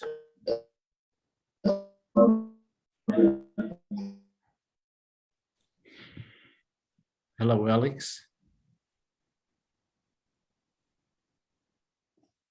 I think we may have lost Alex as well, but otherwise I'll ask William, with regards to the COVID-19 and its effect on the heart, would you have thought there would have been much more myocarditis present compared to others?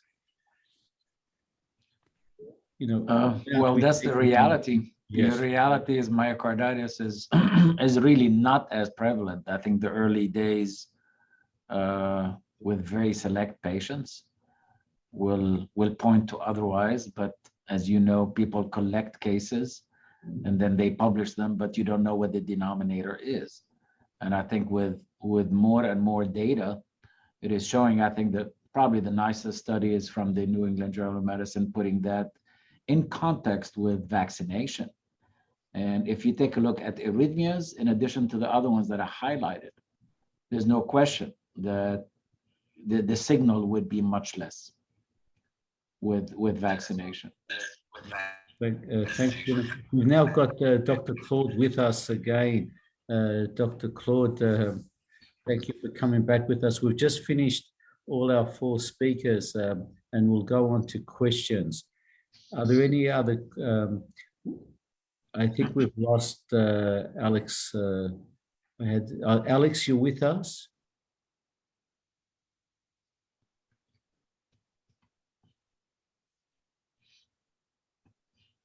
We don't. Claude, would you like to ask any questions or? Yes, please. I'm so sorry for this disconvenience, but we are in Lebanon. First of all, for Dr. Abi Zaid, thank you for this excellent overview of our interventional cardiology world. I have one question. What diagnostic tools do you use in your daily practice in STEMI or non-STEMI patient to evaluate a plaque that does not appear tight in angiography? I mean a culprit plaque.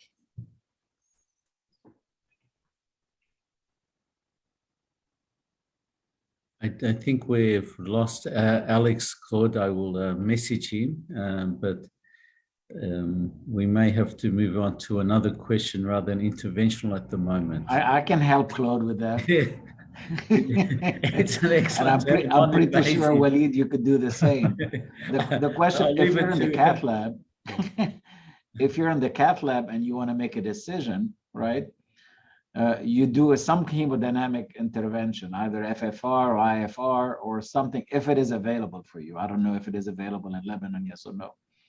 But you have to make that decision. I think the data is very strong for you to, if you're unsure, right, as to the significance, the data is very strong from FAME to tell you that you should do that. That's number one. But I think most of the time, though, it depends where you are and where you're practicing, that you do a physiologic test before sending somebody to the catheterization laboratory, unless it's an urgency, an acute coronary syndrome or something like this, right? So it's either a stress echo, a regular stress test, or a stress nuclear if it is available, whatever stress testing modality to tell you about it. And if you do a CT, conceivably, again, if it's available for you, you have CT FFR to help you. So depending on the scenario, it's a good idea to understand the physiologic significance of a narrowing before acting on, because with all due respect to our interventional cardiologists, you introduce a new disease.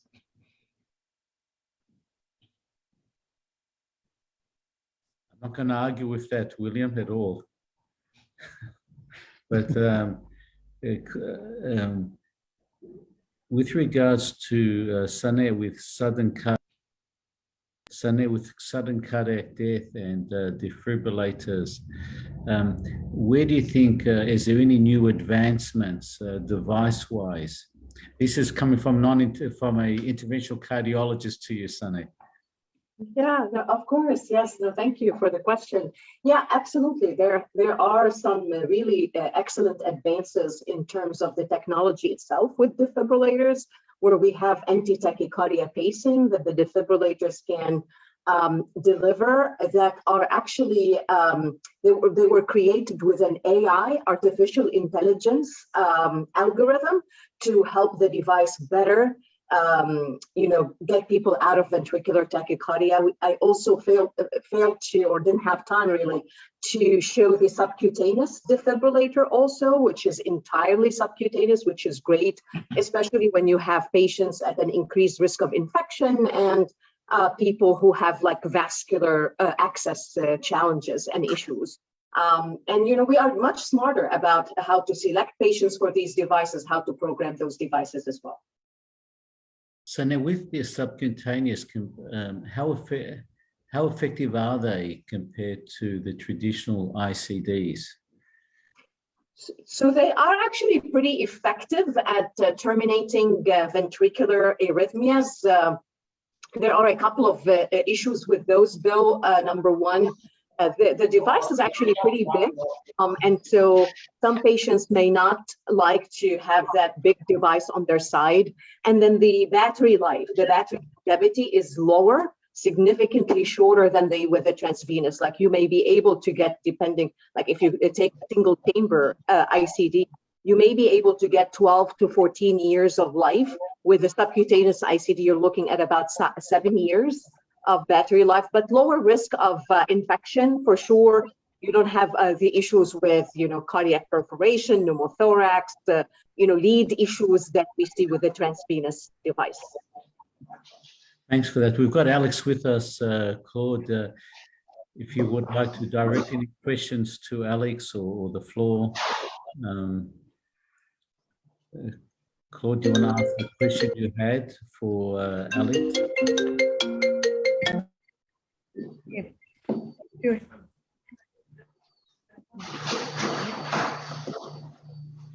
Do you hear me? Yes, we hear you, Claude.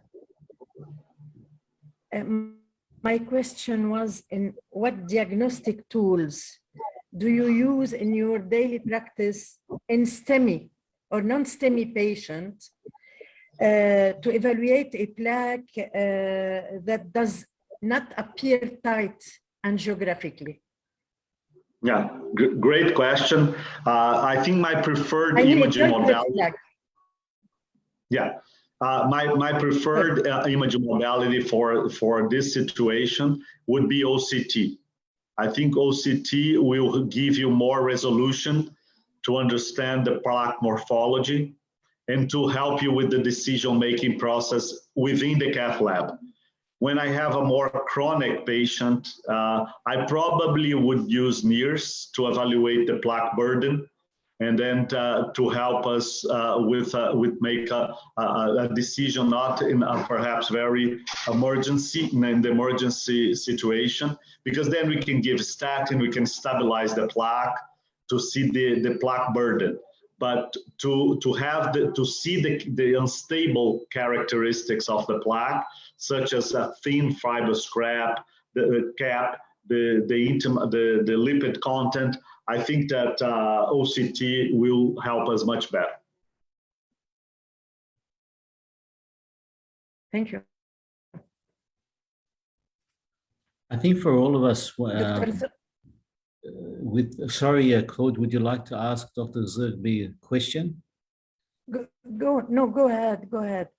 No, it's I was just going to ask for all our cardiologists, and in particular to Alex, with dual antiplatelet therapy and duration, and in particular where we are now, shorter becomes better compared to, the hysteria many years ago of drug-eluting stents and, to almost to a stage where don't stop the dual antiplatelet therapy. Where do you think that's heading at the moment, Alex?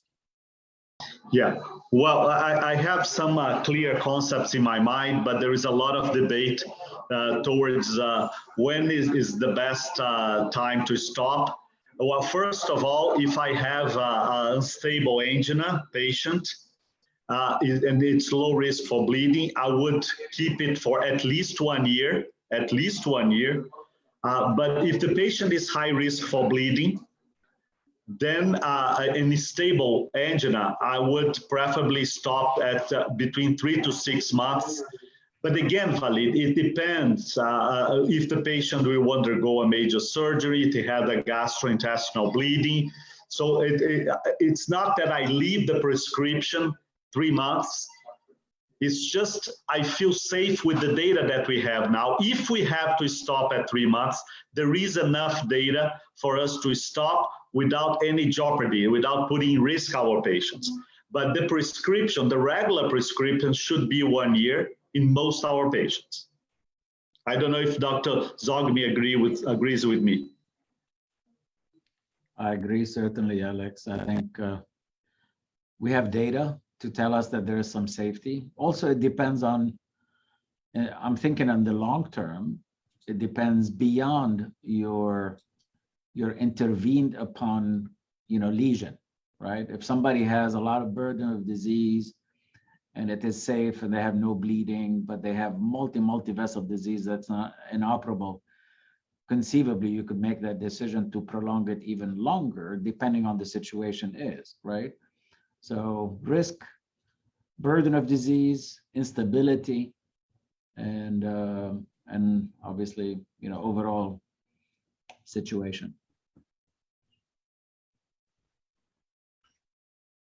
Sorry, Claude, you wanted to ask William a question. Yes, please, to Dr. Zogby. If I understand correctly, the repercussion of a COVID infection are detected on both right and left ventricle. What we can do as treatment to prevent this or to treat this? As you know, quite a bit of the right ventricular involvement may not be necessarily related directly to COVID, but to conceivably, because it's very hard, to know whether this is a direct involvement of myocarditis to the right ventricle. But most of these individuals where you see the right ventricle enlarged and depressed is because of the concomitant pulmonary involvement in these patients. They are usually the ones that you see are intubated, hypoxic, and basically, with a storm. So most of the early involvement with right ventricle, and the prognosis, because of the lung, the systemic situation, in addition to the right ventricle, is rather dismal or very bad, right? So the pure LV involvement is much less than earlier suspected. And remember, the earlier suspected was a mixture of patients who already had previous disease on the left ventricle who came in with COVID and were critically ill. Interestingly enough, now with the latest waves where the younger individuals are much more affected than the others which have been already vaccinated, you see even less of the left ventricle. And that's why the data has evolved from imaging the very ill, right, to imaging the people who have mild disease, etc. And you see that the incidence is very, very small. The best is to prevention, right? Best is to vaccinate people and hopefully keep them in the asymptomatic or mildly symptomatic, where you see the incidence is even 1% or even less. 1 in 100,000 or less, sorry.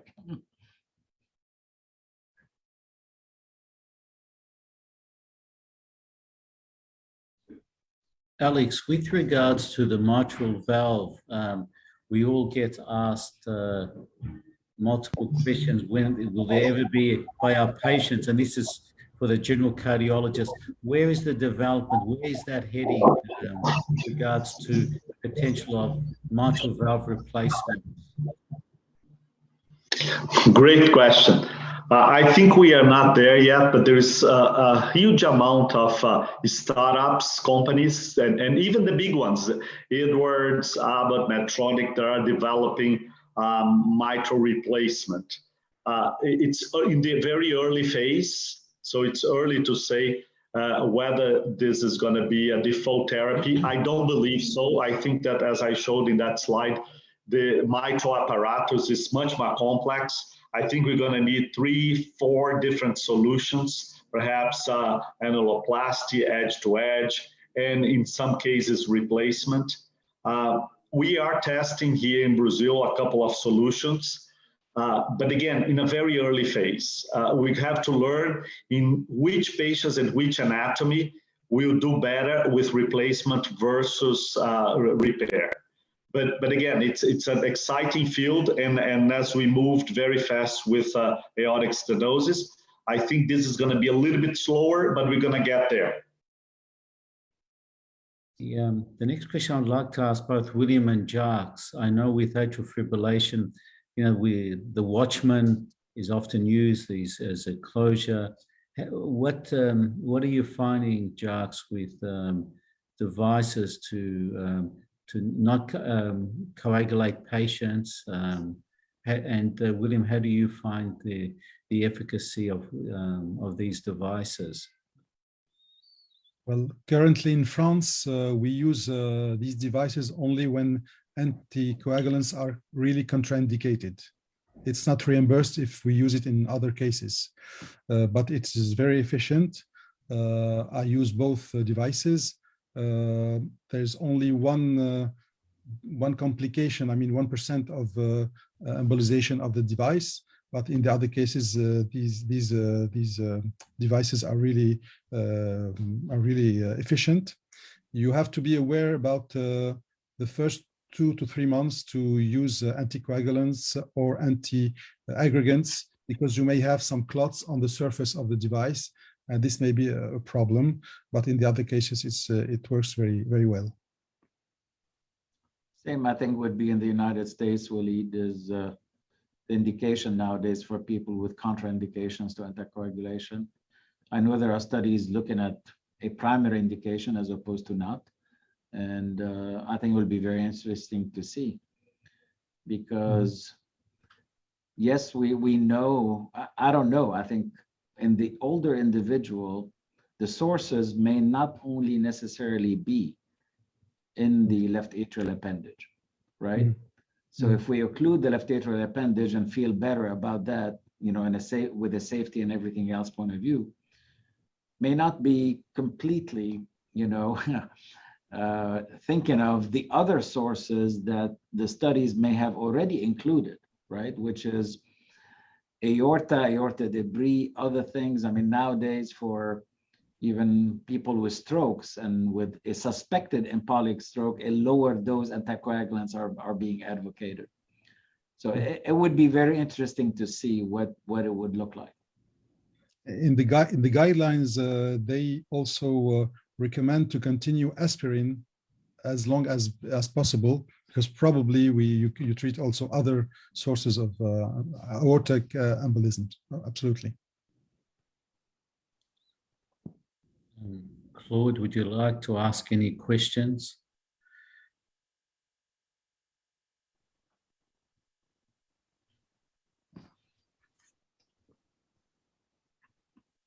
I think you're on mute, Claude, at the moment.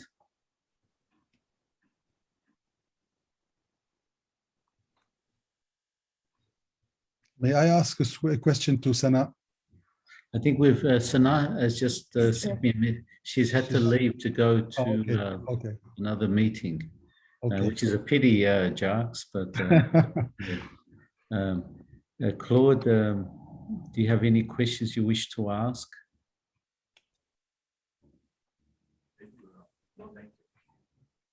Nothing. And do we have? Thank you. Do we have Yusuf with us? Yusuf Bekhosh, or?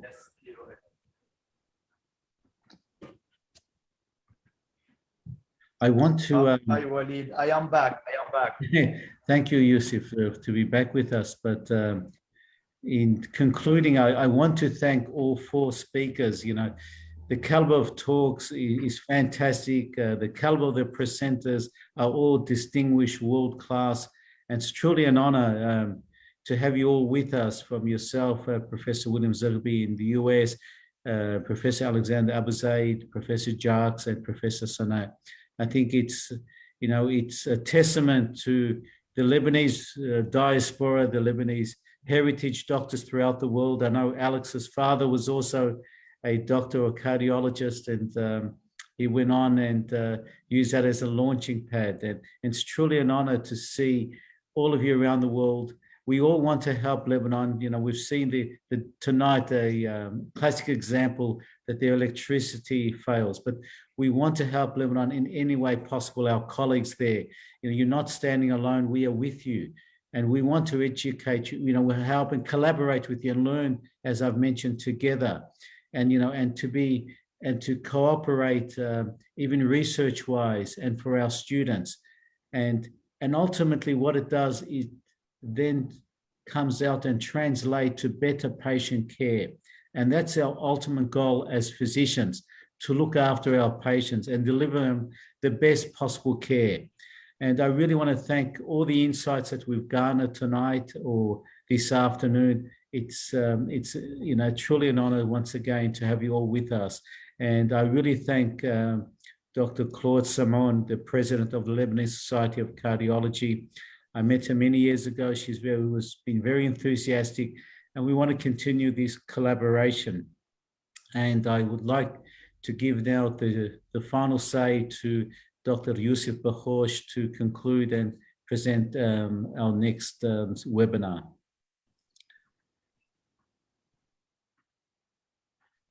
So thank you again, Dr. Walid, for your continuous dedication and for unlimited support. It is always a pleasure to watch and to learn from experts in their field, and particularly if they are from Lebanese descent. So as Professor Sharaf has mentioned in the opening of this webinar, that Lebanon has already lost around 3,000 doctors from our medical community. But we are sure now that these doctors, even if they decided to left Lebanon, they are still working and developing research and serving the community and the humanity.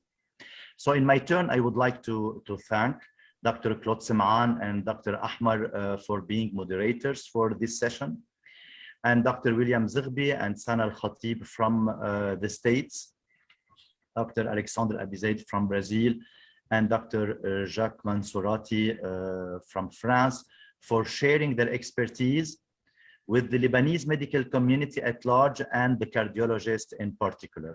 And now I am waiting for you to see you again in 3 weeks on Wednesday, March 16 at 7 p.m. with our 6th webinar, which will be organized with the Lebanese Society of Anesthesiology. So thank you again. Have a good night or a good day, and hope to see you soon. Thank you, Walid. Thank you all for the invitation. Thank you very much. Thank you. All the best. Thank you.